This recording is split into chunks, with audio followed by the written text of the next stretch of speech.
yang menjadi nats perenungan kita pada hari ini diambil dari surat Injil Lukas pasal 17 ayat 11 sampai ayatnya yang ke-19. Beginilah firman Tuhan. Ke-10 orang kusta. Dalam perjalanannya ke Yerusalem, Yesus menyusur perbatasan Samaria dan Galilea. Ketika ia memasuki suatu desa, datanglah 10 orang kusta menemui dia. Mereka tinggal berdiri agak jauh dan berteriak, "Yesus, Guru, kasihanilah kami." Lalu ia memandang mereka dan berkata, firman Tuhan, Shalom. Shalom. Kemarin bangku kita penuh, malah kurang ya, karena banyak warga jemaat yang ada. Tapi sekarang banyak yang kosong, tidak apa-apa. 1-2 orang, 3 orang, kalau kita memuliakan Tuhan pasti ada di tengah-tengah kita. Bapak Ibu yang terkasih, yang menjadi tema pemberitaan firman Tuhan pada hari ini yang sudah ditetapkan lewat perikopen BNKB, iman yang menyelamatkan. Ketika Yesus datang di dunia ini atau ada di dunia ini 2000 tahun lebih silam, salah satu misinya adalah menyembuhkan orang sakit.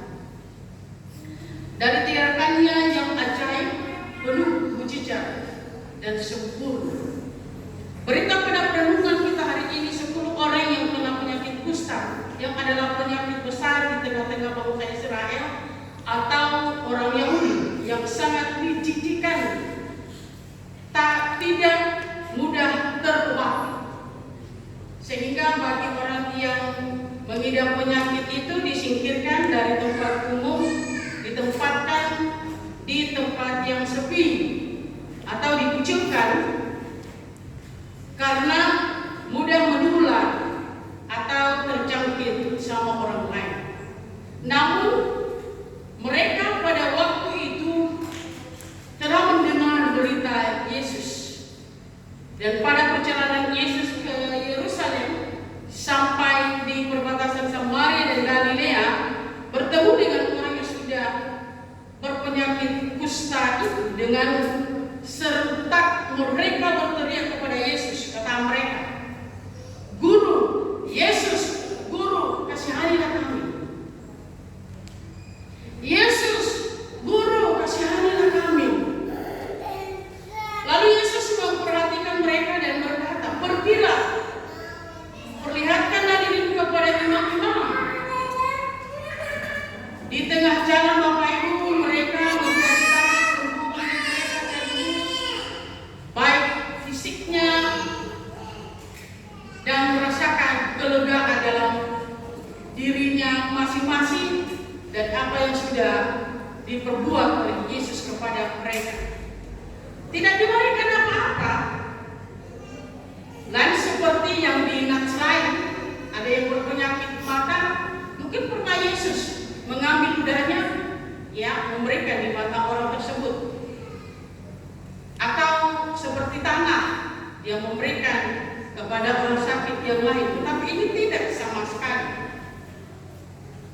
Mengapa Yesus menyuruh mereka pergi ke imam-imam? Ada apa sebenarnya?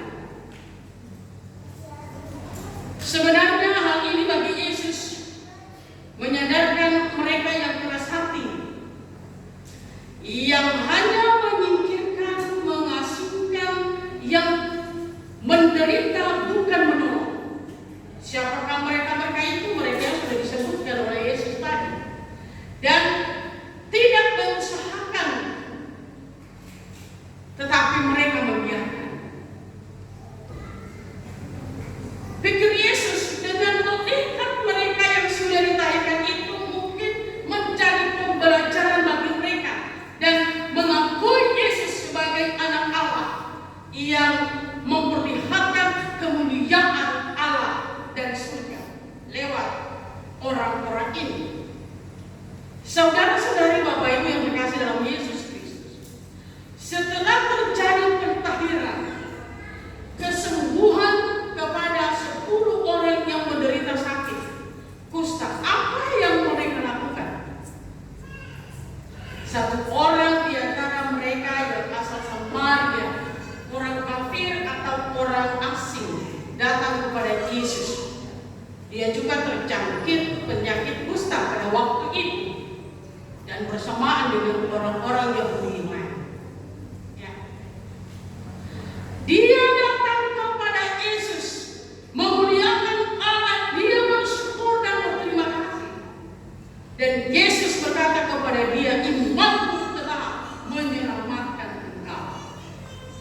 Iman telah menyelamatkan engkau. Pada ayat 19. Bagaimana dengan yang lain, Bapak Ibu Saudara-saudara? Tidak seperti yang dilakukan orang Samaria ini. Tidak terdengar mereka. Semua seperti angin berlalu. Tidak berterima kasih kepada Yesus. Ya. Adakah orang-orang percaya seperti itu sekarang ini, Bapak?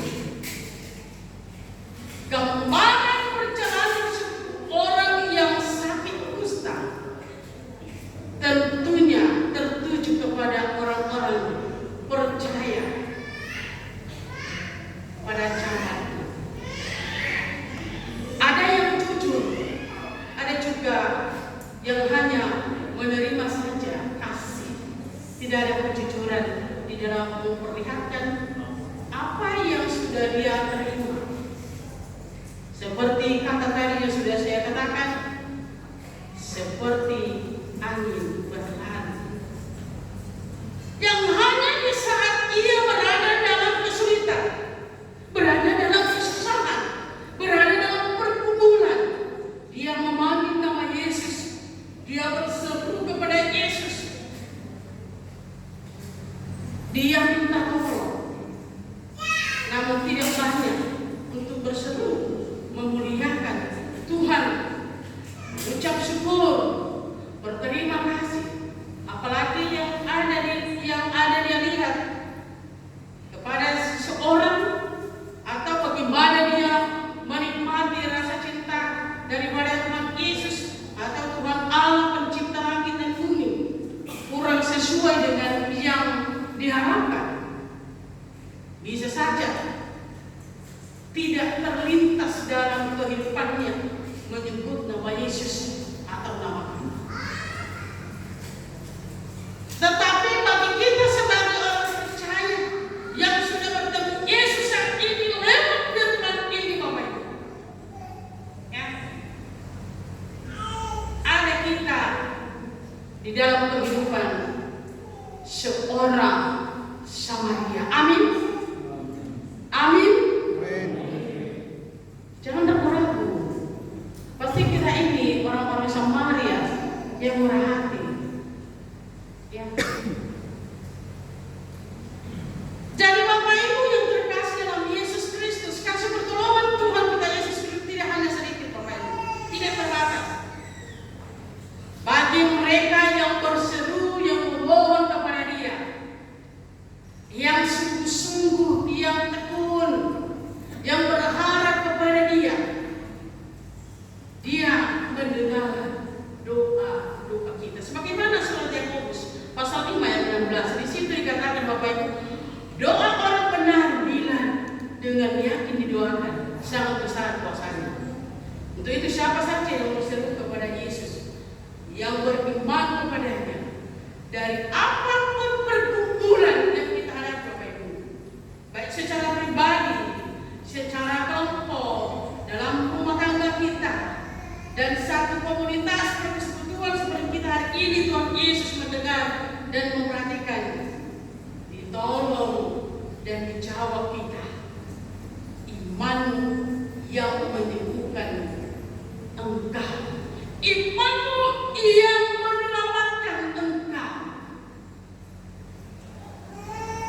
Tetapi tahukah kita persyaratan sebagai orang percaya, Bapak Ibu, sebagai orang pengikut Kristus, sudah pasti kita tahu